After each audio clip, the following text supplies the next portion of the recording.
मचिया ही बैठी कौशल्या दासी से अरज करई, दासी से अरज करई हो।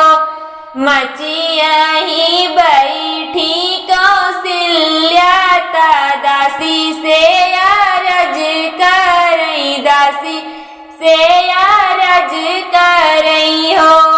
दासी जाई के डगरिन बोलावऊ त राम हमरे जनमे त राम हमरे जनमे न हो।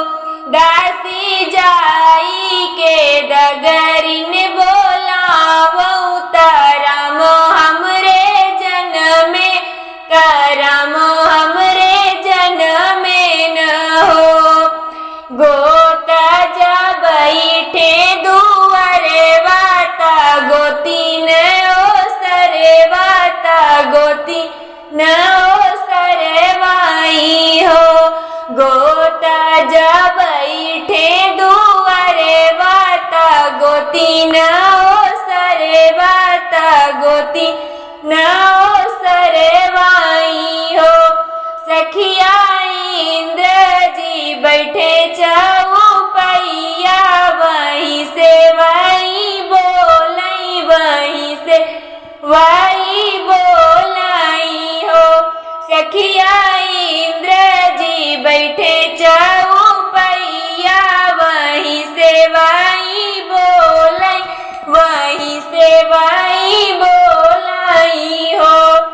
अरे अरे रानी कौशल्या वचन हमरी मानो, वचन हमरी मानो हो।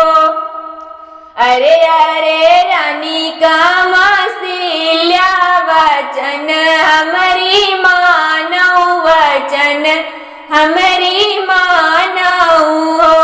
रानी कवन कवन व्रत कीनु त राम जी के जन्म राम जी के जन्म हो। रानी कवन कवन व्रत कीनु की राम जी जन्मेन त रामचंद्र जन्मेन हो। माघई मकर नहाने अग्नि नाही तापने, अग्नि नहीं तापेनी हो।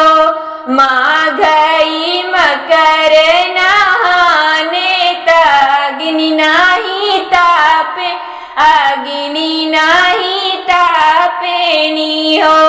इंद्र भूखी रहे वो राम नवमी, वहीं राम जन्मेन वहीं राम जन्मेनी हो। इंद्र भूखी रहे वो इतवार, यही से राम जन्मेन, यही से राम जन्मेनी हो। इंद्र भूखी रहे वो एकादशिया, यही से राम